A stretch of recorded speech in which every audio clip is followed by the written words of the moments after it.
Allah sumber kekuatan hatiku, tempat persembunyianku. Engkau menolong di saat susahku, tempat perlindunganku. Kebenaran dan perisai di hidupku.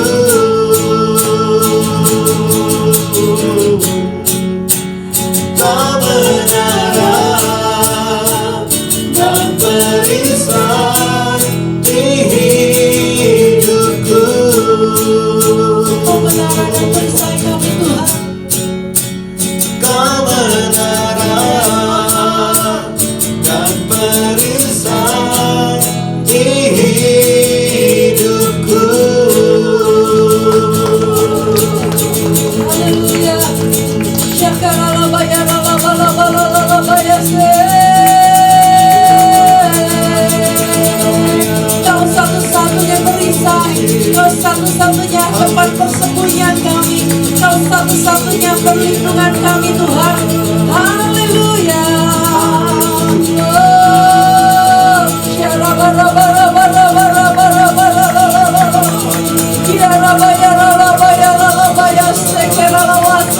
Terima kasih Tuhan. Kami datang, kami bawa persembahan kami.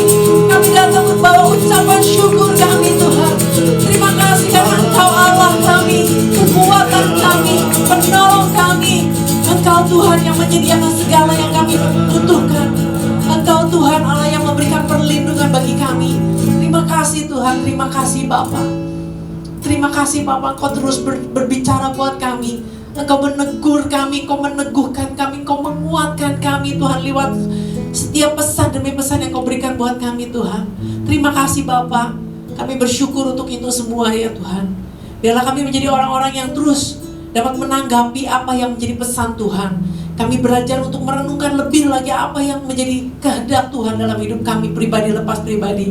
Tolong kami Roh Kudus, mampukan kami bahwa kami lebih dekat lagi Tuhan untuk memahami rencana Tuhan buat bangsa ini, buat kami, buat pekerjaan-Mu, buat banyak hal ya Tuhan.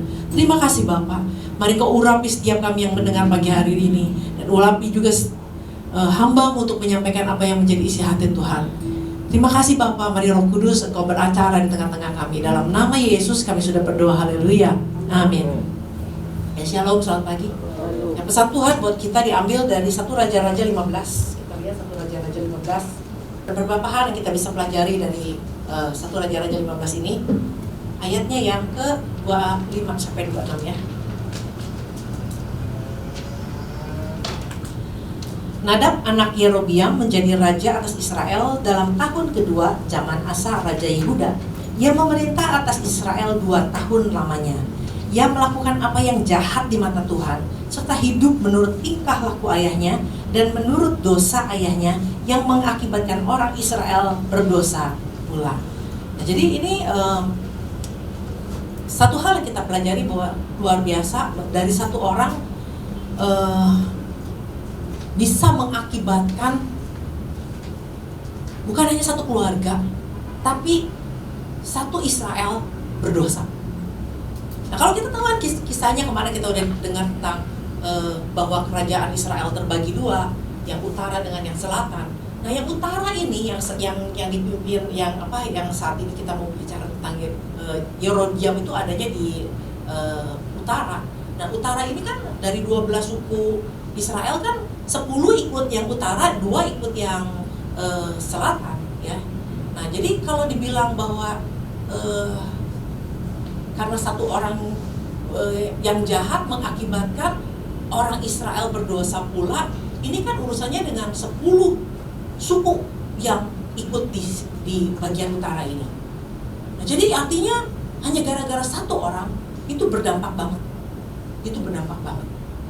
Bisa nggak itu terjadi sama kita? Bisa. Nah, kalau kita lihat lagi di dalam 1 Raja-Raja 16 ayat yang kedua, di bawahnya dikatakan oleh karena engkau telah kutinggikan dari debu dan kuangkat menjadi raja atas umatku Israel. Tetapi engkau telah hidup seperti Yerobiam dan telah menyuruh umatku Israel berdosa, sehingga mereka menimbulkan sakit hatiku dengan dosa mereka.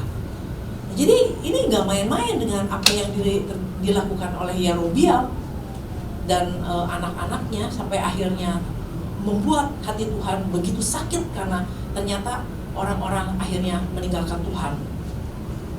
Nah, dari kisah ini apa sih yang kita bisa pelajari?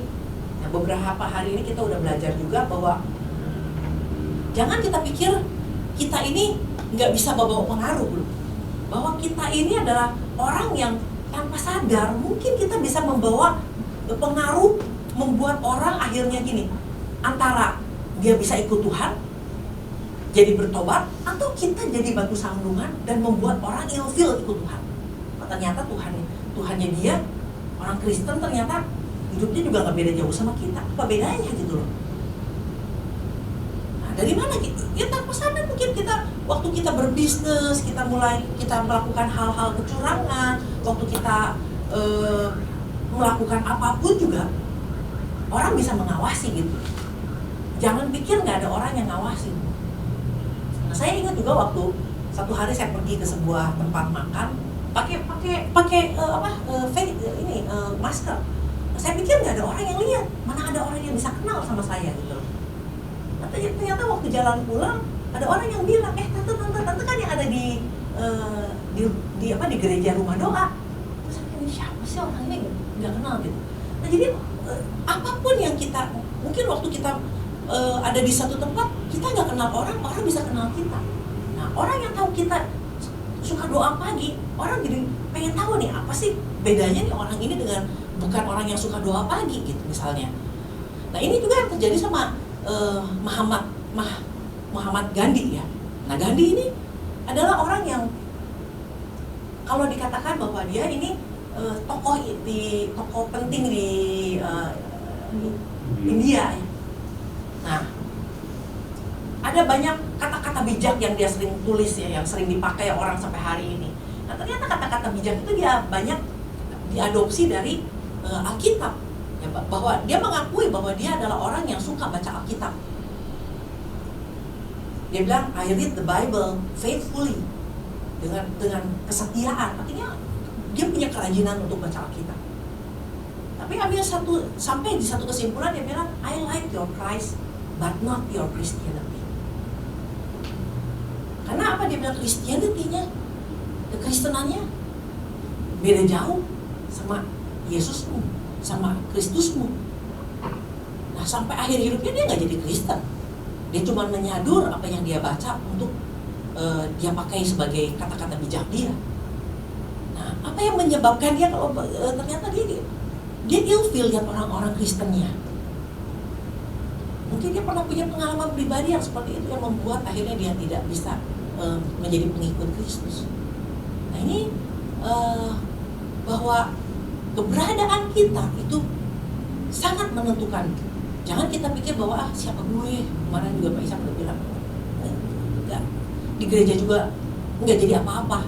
Tapi jangan kita pikir kita bukan siapa-siapa. Nah, jadi kalau misalnya kita cuma jadi orang Kristen yang baik di gereja, tapi kita nggak jadi orang Kristen yang baik di marketplace, nah itu pengaruhnya sebetulnya buat apa cuma jadi orang Kristen yang baik di gereja? Kan kita juga hidup di gereja yang semua orang baik-baik juga gitu loh, nggak ada ngaruhnya. Nah, satu hari saya pernah pergi ke satu tempat yang Nana Rohana. Nah, situ saya pergi karena mamahnya teman saya meninggal.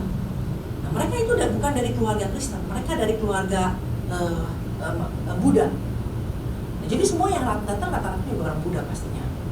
Nah, jadi waktu saya duduk di situ sama teman-teman yang rame-rame ngobrol, terus begitu waktu saya datang, saya kan nggak nyamperin, nggak doa di depan peti mati, tapi saya cuma salamin teman-teman teman saya dan keluarganya.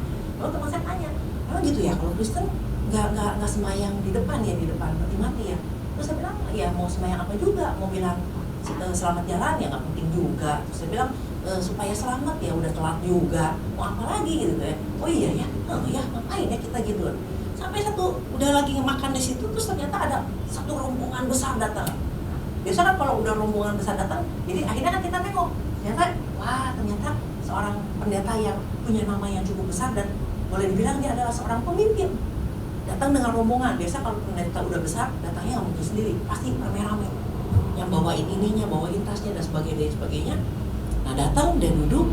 Nah terus akhirnya ada satu orang teman saya yang bilang, itu kan pendeta yang alirannya sama-sama lu, kayak gitu. Oh iya, jadi yang dipikirin dia, pasti nih gak akan sembahyang nih di depan peti gitu kan. Nah ternyata waktu udah pamitan, nah, kita semua melihat dia kan, saya juga termasuk yang melihat dia. Ternyata dia datang ke depan peti mati dan dia sembahyang di situ cukup lama. Lalu dia baru salamin keluarganya.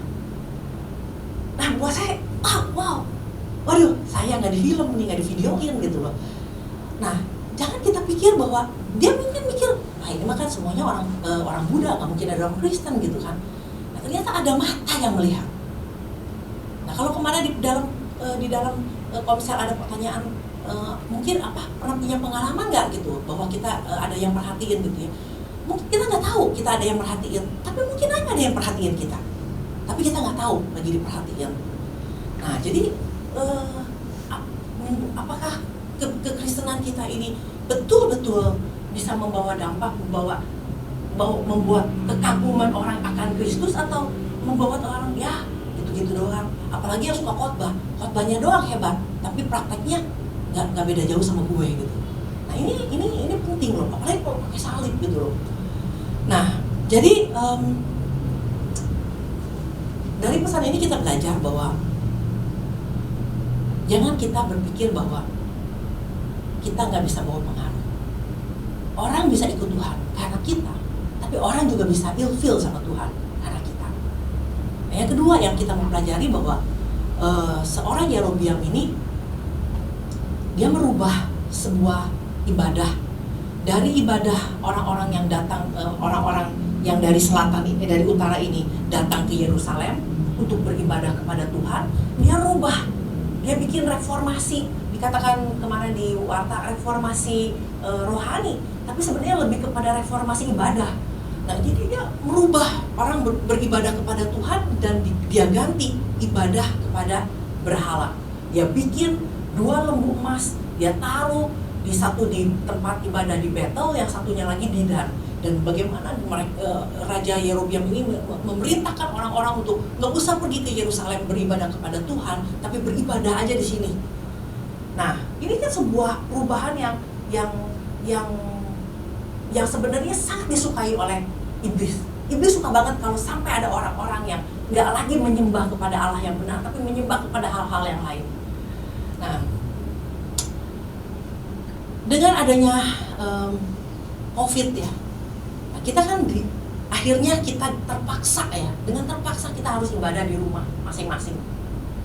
Selama kurang lebih 6 bulan. Kita beribadah di rumah. Dari yang namanya kagok, gak biasa, rasanya aneh ibadah online, sampai akhirnya udah mulai biasa aja.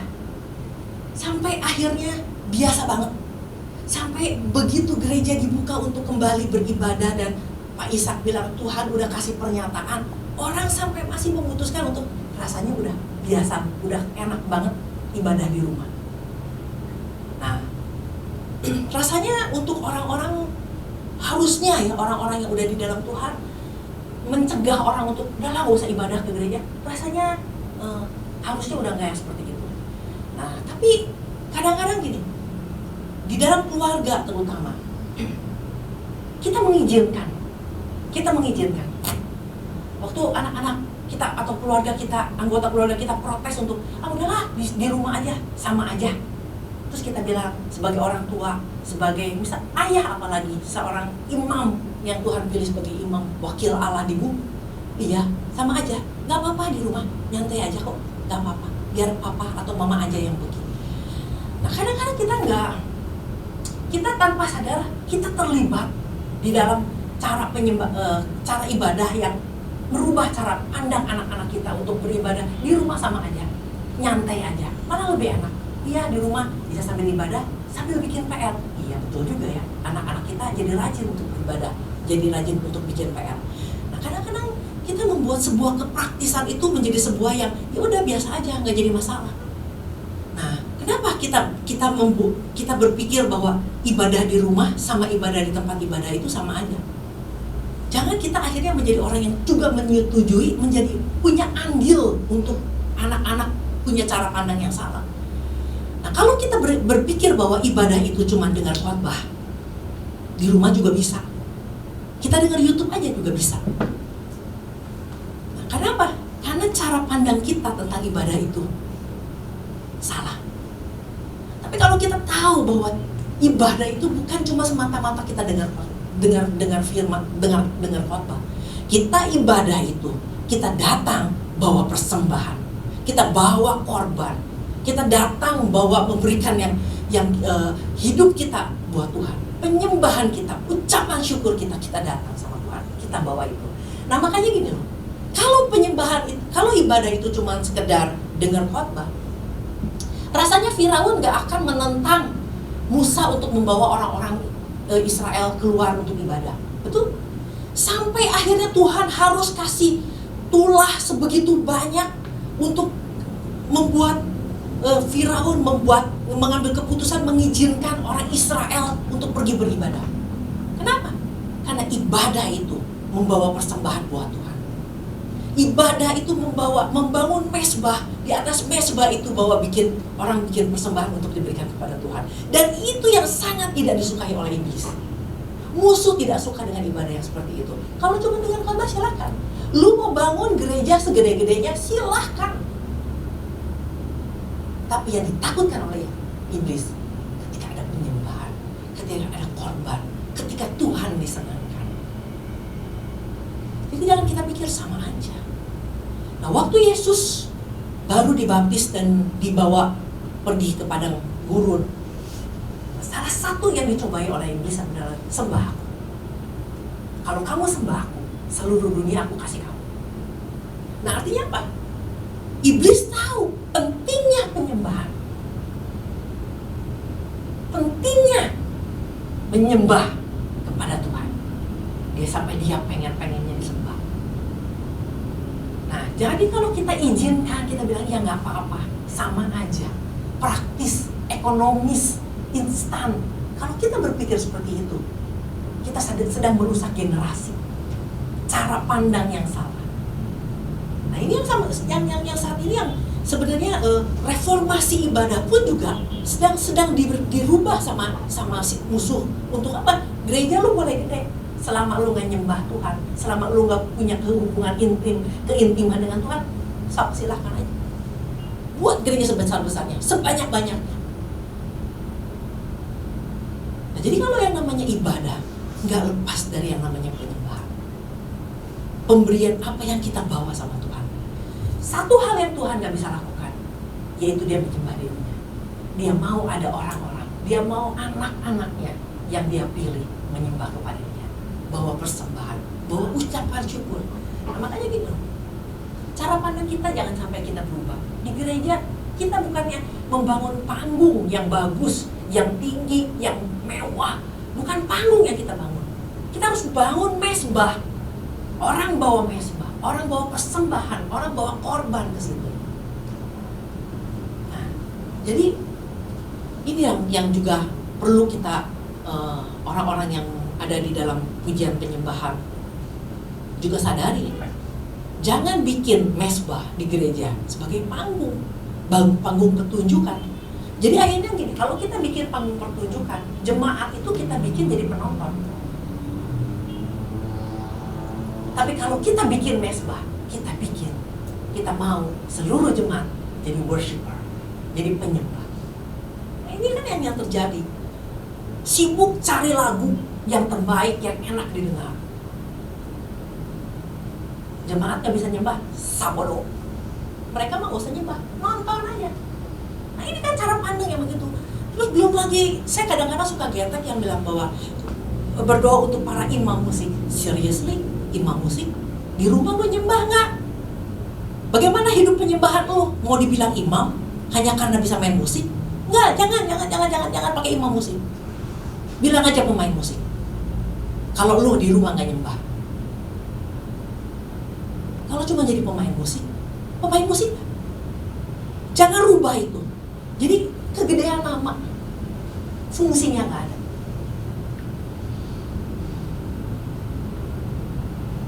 Coba kita perlu renungkan ini.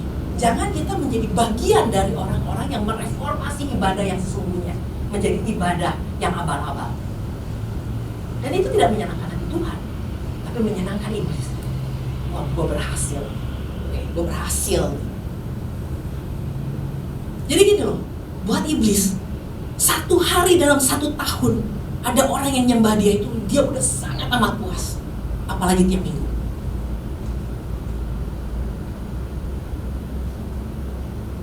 Apalagi kalau kita doa persembahan, kita bilang, kami memberikan yang terbaik. Seriously? Sudah memberikan yang terbaik dengan hanya sebagian kecil, minimal uang kita bilang sudah memberikan yang terbaik. Coba pikir lagi, kasih aja persembahan. Jadi kadang-kadang dengan kata-kata kita pikir Tuhan bodoh. Kita pikir kita bisa bohongin Tuhan hanya dengan pernyataan-pernyataan, statement-statement kita. Nah, oleh karena itu dari pesan Tuhan minggu ini tentang Yerobeam yang dia satu orang sanggup mengubah satu penyembahan yang benar menjadi penyembahan kepada berhala. Ini luar biasa. Nah, jangan kita menjadi bagian dari itu di zaman sekarang. Anak-anak kita biarkan untuk menyembah kepada hal penyembahan ibadah yang biasa-biasa aja, bukan kepada ibadah yang sejati. Jangan kita menjadi bagian dari orang yang mereformasi itu. Hidup penyembahan menjadi sesuatu yang biasa aja. Di rumah juga bisa. Kalau kita lihat bahwa orang-orang yang datang ke bait Allah, jauh-jauh dari berbagai kota datang, dia bawa apa? Dia bawa korban. Dia bawa korban yang betul-betul binatang yang terbaik, jangan sampai ada cacatnya. Itu perjalanan yang jauh untuk sampai datang ke rumah Tuhan. Datang ke mana? Ada ke mesbah. Jadi kalau kita datang ke gereja, kalau kita tahu di situ ada mesbah Tuhan, kita akan datang bawa persembahan. Nah, demikian juga para pemuji penyembah. Coba pikir cara pandangnya, rubah cara pandang. Jangan jadi orang yang acting di depan untuk menyembah, tapi bawalah, biar kita menjadi kita betul-betul menyembah Tuhan, membawa inspirasi buat jemaat. Jangan cuma sekedar ayo berikan tepuk tangan, ayo kita menyembah, ayo angkat suara. Bukan cuma segitu, kita sendiri, kita menyembah apa enggak? Nah, jadi kalau kehidupan penyembahan kita belum benar, kita sulit untuk membawa pengaruh buat orang. Jadi gini loh, penyembahan itu seberapa kita suka menyembah Tuhan, memberikan waktu untuk penyembahan itu, seberapa kita tahu keintiman kita sama Tuhan. Orang yang gak intim susah loh nyembah Tuhan. Orang yang gak intim rasanya gak bisa itu yang namanya memberikan waktu buat Tuhan. Nah, kalau saya bicara tentang menyembah ini bukan sekadar lagu slow ya. Bukan kita di rumah, saya suka nyanyi lagu slow. Bukan tentang lagu slow. Bukan tentang lagu rohani. Bukan tentang cuma main gitar 2-3 lagu rohani. Ini penyembahan, worship, apa yang kita bawa sama Tuhan. Nah, itulah kadang-kadang kita suka bilang, kita sering cuma ngingetin anak-anak, udah baca Alkitab belum? Jangan lupa ke gereja. Ya lu ke gereja, semua orang bisa ke gereja. Tapi bawa apa ke gereja? Bawa penyembahan kita kah? Jadi ketika Tuhan ingatkan kita menjadi perabot yang mulia, itu nggak terjadi sedikit segitu aja. Nggak terjadi dengan secara tiba-tiba. Itu terjadi karena ada sebuah hubungan yang terus dibangun. Ada sebuah penyembahan, ada sebuah kedekatan dengan Tuhan. Nah, kenapa sampai akhirnya Daud dibuat jadi standarnya Tuhan, orang melakukan apa yang benar di mata Tuhan seperti Daud. Karena kehidupan ibadahnya Daud itu yang berbeda. Dia orang yang suka menyembah Tuhan. Dia orang yang bergaul dengan Tuhan. Nah, Jangan, jadi artinya ketika Tuhan ingatkan tentang seorang Yerobeam, saya jadi ingat tentang kita sebagai seorang orang tua yang punya anak. Nah, apa yang kita mau ajarin sama anak gitu loh. Apakah kita akan jadi seperti Daud, apa kita seperti Yerobeam yang membuat ibadah tandingan di rumah juga nggak apa-apa, nonton YouTube juga nggak apa-apa, sama aja. Enggak gitu. Nah, kalau kita nggak punya hubungan sama Tuhan, kita nggak akan pernah tahu apa yang Tuhan rencanakan, apa yang menjadi kehendak Tuhan. Bagaimana kita mau lakukan pekerjaan Tuhan? Sulit untuk itu gitu loh. Nah, jadi oleh karena itu biarlah kita artinya gini, Daud bukan orang yang melakukan apa yang benar tuh sampai akhirnya nggak ada yang namanya kesalahan. Dia orang yang banyak bikin kesalahan juga, dan kesalahan yang dia lakukan buat kita rasanya kita nggak mungkin bisa berbuat seperti kejahatan yang dia buat. Udah hebat banget gitu loh. Tapi Tuhan bilang dia adalah orang yang berkenan di hadapan Tuhan. Karena dia bukan cuma sekedar orang yang ibadah, dia orang yang tahu mengejar hatinya Tuhan. Dia orang yang mencari hatinya Tuhan. Dia orang yang sungguh-sungguh sama Tuhan. Dan Tuhan berkenan sama dia. Nah, ini jadi dari pesan ini kita belajar, jangan virus COVID itu merusak rohani kita. Virus COVID bisa merusak paru-paru. Banyak orang yang jadi korban COVID karena virusnya. Tapi jangan jadi kita juga orang-orang yang nggak kena virus yang kena tubuh, tapi kena rohani kita. Kita tidak melarang keluarga kita untuk ibadah, tapi kita mengizinkan mereka ibadah yang tidak seharusnya.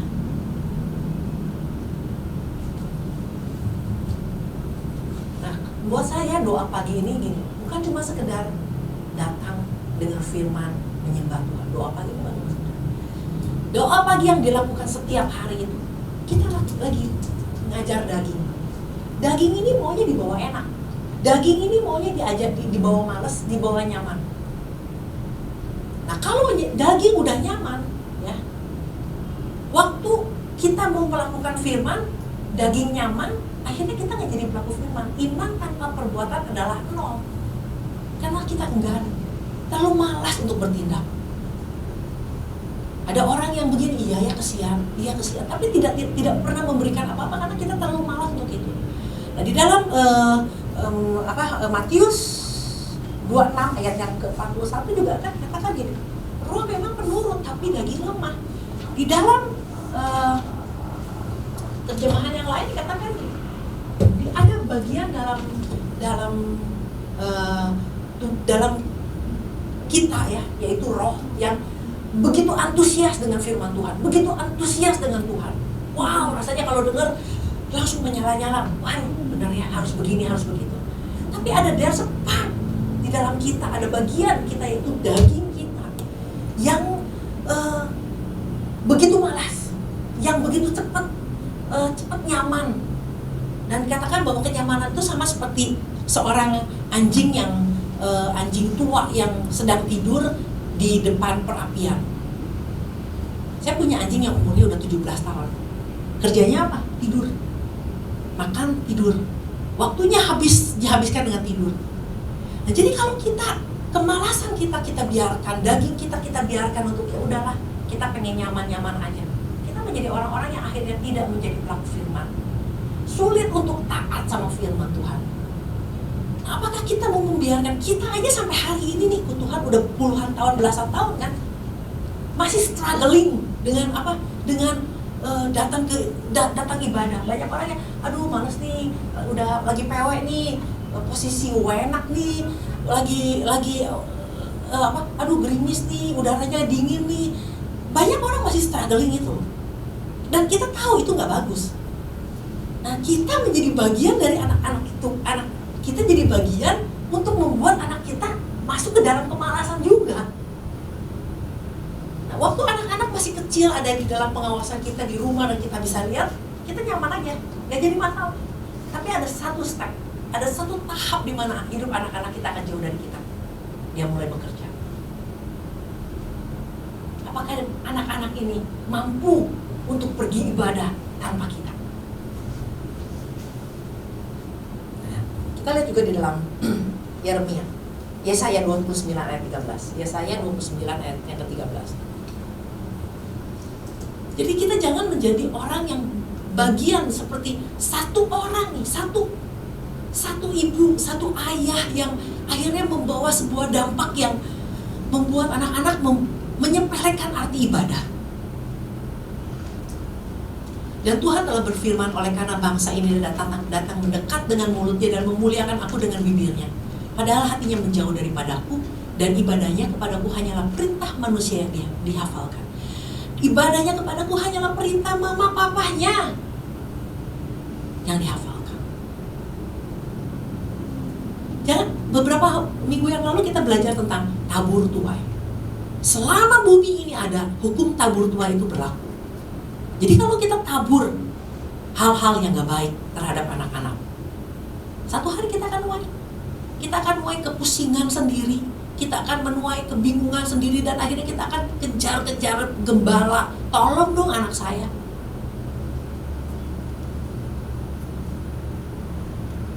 Gitu loh. Jadi inilah yang Tuhan ingatkan tentang bahwa kita datang sama Tuhan. Karena apa? Ada mezbah, kita datang ke mezbahnya Tuhan. Kita bawa persembahan. Kita datang, kita adalah orang yang punya pengaruh. Baik itu di dalam tingkah laku keberadaan kita, maupun juga cara pandang tentang ibadah dan penyembahan. Kalau anak-anak juga tahu kita gak pernah nyembah, dia juga akan ikut pernah nyembah. Oleh karena itu, keberadaan kita sebagai orang tua begitu penting. Tuhan percayain kita anak-anak supaya apa? Menjadi generasi ilahi, bukan generasi biasa-biasa.